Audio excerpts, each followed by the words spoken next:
Nós, de facto, somos um movimento, toda a gente aqui e que não pôde vir, escolhemos esta hora, a hora de trabalho, que é difícil para as pessoas.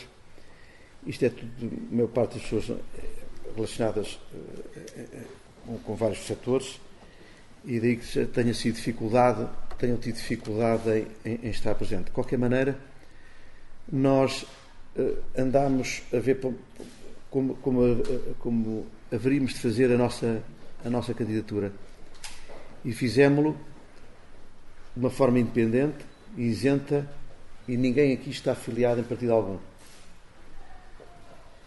Encontraríamos duas formas de o fazer: na recolha de assinaturas, que a Constituição a isso nos obriga, o que iria, não confessamos, não temos as estruturas suficientes para irmos escolher 4.500 assinaturas para o Conselho e depois 800 assinaturas aqui e acolá.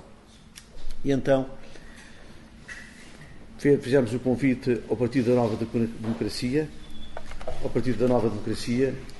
que ele tem a ver connosco, mas que não seja pela forma com que se apresenta, com o coração, e o próprio nome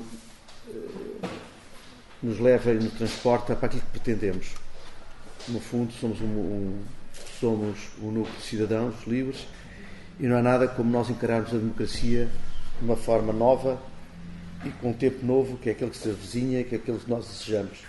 De facto, muito se tem perdido nestes anos à volta do poder, e por isso mesmo nós entendemos que devemos prestigiar o poder local, pelo menos em Sintra.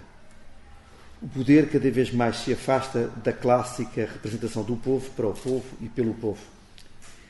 Entre cada grupo de interesses particulares infiltrados, constituem-se, organizam-se, desunham-se entre uns e outros numa contínua corrida pelo mesmo pedaço de poder.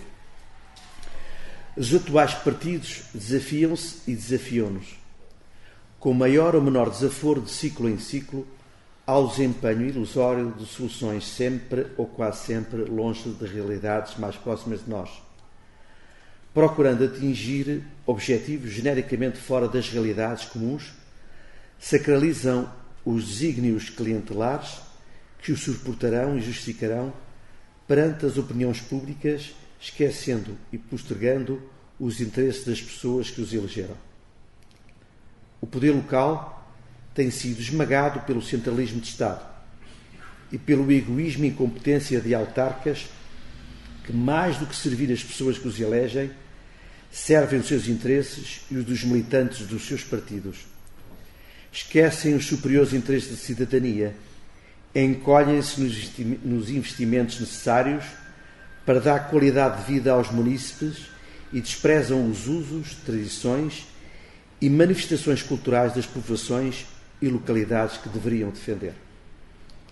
Tem para isso contribuído a afluência ao nosso Conselho, próximo da capital, de gestores políticos, os quais, estranhos e sem tempo de adaptação ou desejo de mudança dos seus hábitos e costumes, têm conseguido impor um caciquismo com maior ou menor notabilidade que, enfermando de mediocridade, não deixa também de ser bacoco e provinciano, pela falta de modernidade e concorrência entre as freguesias, que assim se vêem no espaço e no tempo, estagnadas e fora das realidades, não progredindo, perdendo consequentemente vitalidade e imaginação. São inúmeros os interesses externos à boa gestão autárquica que, em nome dos grandes interesses económicos e para a ausência das estruturas municipais do exercício do poder, se vêm impondo, fazendo-se substituir ao serviço público, tornando bens, funções, soluções, obrigações essenciais vitais no seio de cada família, dependentes da interatividade exclusivamente económica, como se não bastasse o contexto do valor financeiro cada vez mais lato e ambíguo no seio da comunidade internacional, cada vez mais fragilizada. É por isso que nos distinguimos dessa gente do passado e somos defensores de uma autarquia ao serviço de quem aqui nasceu ou escolheu Sintra para trabalhar e viver. Não existe programa de habitação social viável humano que não conduza à guetização das diversas famílias. Não está disseminado pelo Conselho um programa de apoio ao combate sistemático e diário à toxicodependência. Não está devidamente salvaguardado o acesso à saúde por parte dos mais favorecidos, tendo em conta a enorme dimensão do Conselho e dificuldades de mobilidade. A segurança, principalmente dos bairros problemáticos, não se encontra devidamente responsabilizada. A gestão das nossas ribeiras está quase ao puro abandono e anarquia descuidada. Sintra, a cidade do futuro. Sintra, desde o 25 de abril de 74, está, até à atualidade, andou à mercê do Estado Central, dos partidos políticos e dos construtores civis. Os presidentes da Câmara, com 2 exceções apenas, vieram de fora, impostos pela lógica partidária centralista. Acabaram o seu mandato e foram à sua vida para as suas terras de origem ou para Lisboa.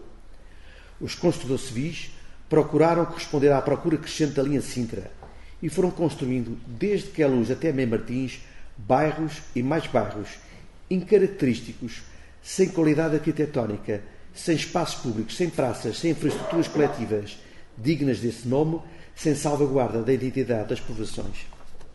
E o que restou de Sintra? Para além da sua serra, com os seus parques e o seu centro histórico acanhado, sob gestão de uma empresa gerida e controlada pelo Estado. A lua solitária e o nevoeiro a correr por entre as árvores para os poetas? Então, e as 400.000 pessoas que habitam nesses autênticos guetos da Tapada de Mercês Rinchou a Fitares, da imensidão de prédios que nos toldam a serra na Cavaleira, na Portela, para não falar daquela estranha urbanização de São Marcos, cujos prédios parecem escorregar pela encosta abaixo. Não merecem viver com dignidade e qualidade? Comigo, um sintrense verdadeiro, independente, vai dar o grito do Ipiranga. Vai acabar a subserviência ao Estado Central, que até agora reservou para si quase todos os nossos monumentos. Sintra vai ser cidade desde Rio do Moro, incluindo a Barraca e toda a área da freguesia, a Monte Lavar e Perpinheiro, até ao limite de Colares. Serão delineados os planos para a cidade do futuro.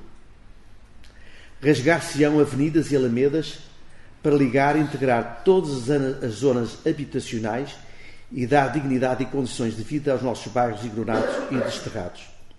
Serão projetados largos e modernos parques urbanos com as melhores condições de uma cidade do futuro. Será planeada uma rede completa de infraestruturas próprias de uma cidade do século XXI que os turistas do nosso tempo reclamam.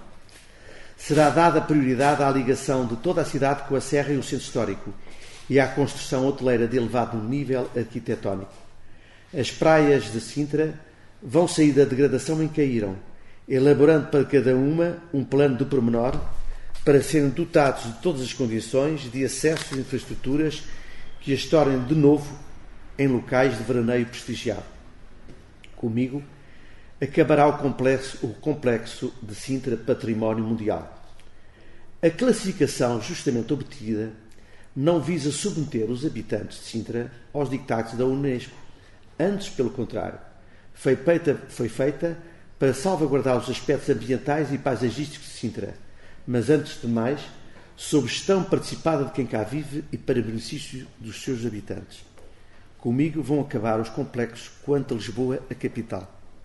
Sintra não se quer substituir ou concorrer com Lisboa. Sintra quer ser uma cidade que complemente o bulício de Lisboa com a calma fruição das nossas paisagens inigualáveis, da serena apreciação dos nossos monumentos, da degustação da nossa gastronomia. Sintra não quer ser o caixote de lixo de Lisboa, onde os turistas chegam aos magotes, veem à pressa o Paço Real e voltam para os 10 de Lisboa.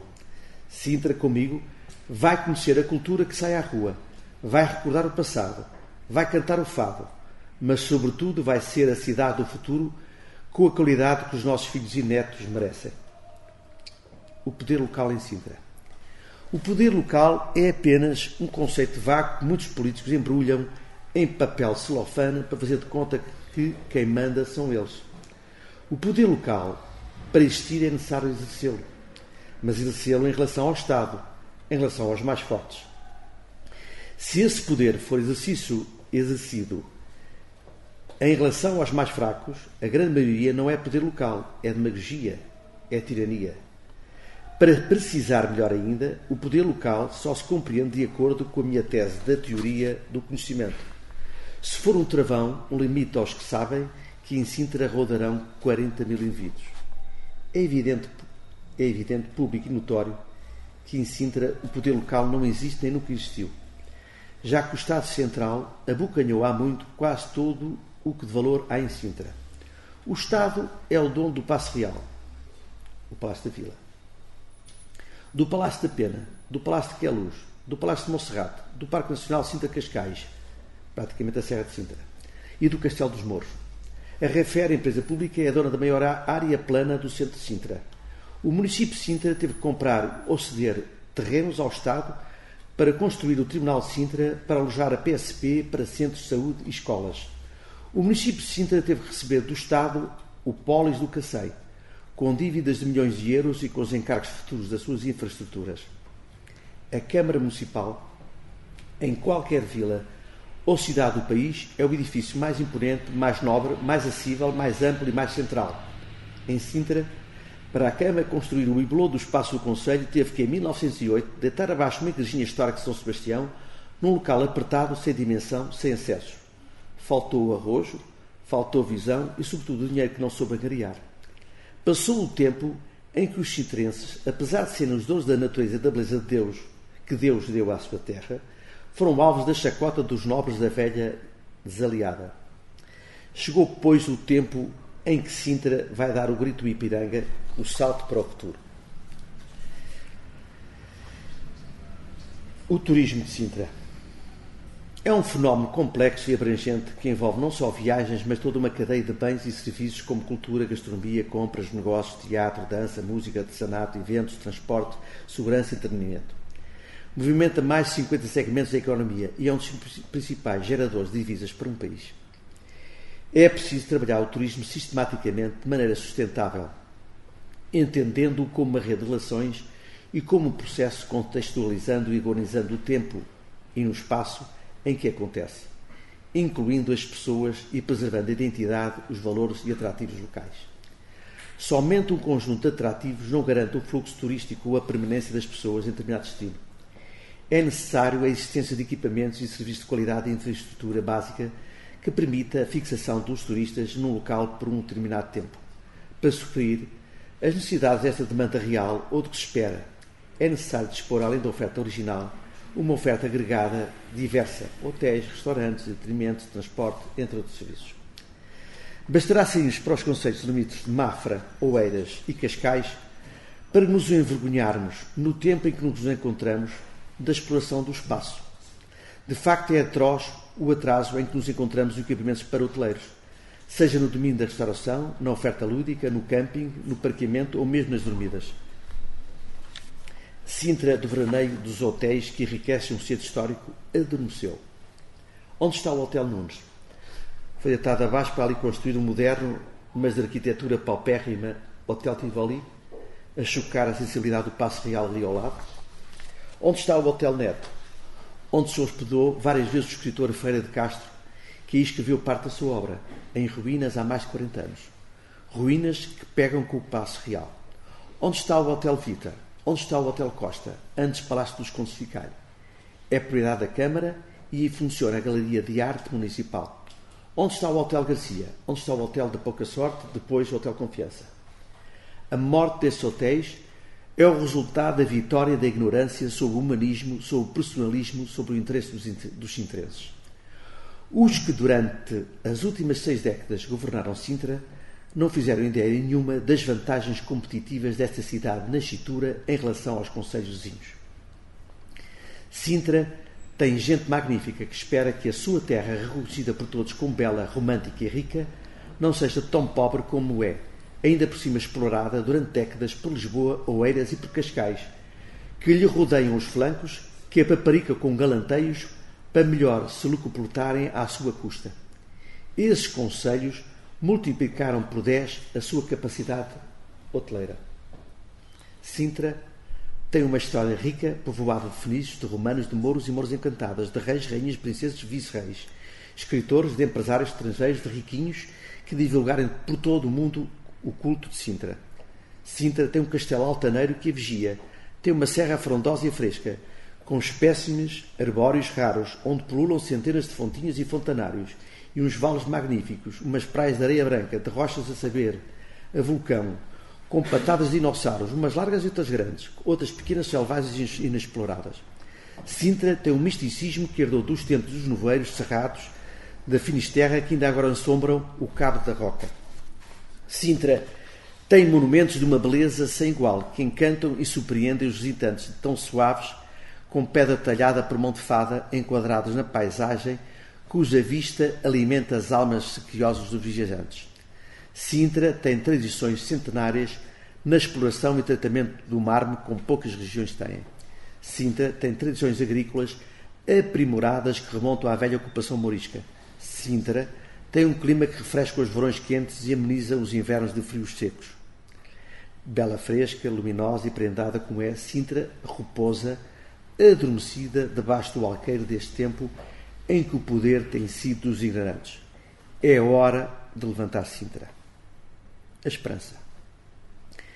A ausência de esperança, tanto no indivíduo como numa sociedade, é sinónimo de morte, tanto biológica como espiritual. Quando não se consegue achar uma saída para a decadência, o medo se antepõe e se contrapõe à esperança, diz Bloch. Que as coisas continuem como antes, eis a catástrofe, já dizia Walter Benjamin no século XIX. A questão que pretendo formular é como podemos construir a esperança política depois da desilusão, da destruição da ingenuidade ou do esgotamento da velha ideia do progresso. As sondagens dizem que os jovens estão imbuídos de otimismo individual e pessimismo coletivo e mostram interesse pela coisa comum, mas não de forma coletiva. Cabe-nos a nós, neste tempo de mudança, sabermos elevar as ideias a um patamar de desapego egocêntrico, aonde sobrará a reconstrução na confiança do futuro. Comigo, não tenho a menor dúvida, Sintra terá a dignidade que há pelo menos 50 anos nós não desenhamos, não encontramos e deixamos de desenhar de Sintra. Por isso mesmo, em razão desta pretensão, todos nós, de nos chegarmos à frente em relação ao exercício de um direito que é inalienável a qualquer cidadão e a obrigação a qualquer munícipe, é exatamente a razão que nos traz aqui, com aquele coração, trazer a paixão por Sintra, a paixão pelas nossas vidas, a paixão pelas nossas famílias, mas mais do que isso, a paixão de poder ser homens livres e dizer, chega, porque Sintra é nossa e nós queremos Sintra para nós e não para os paraquedistas.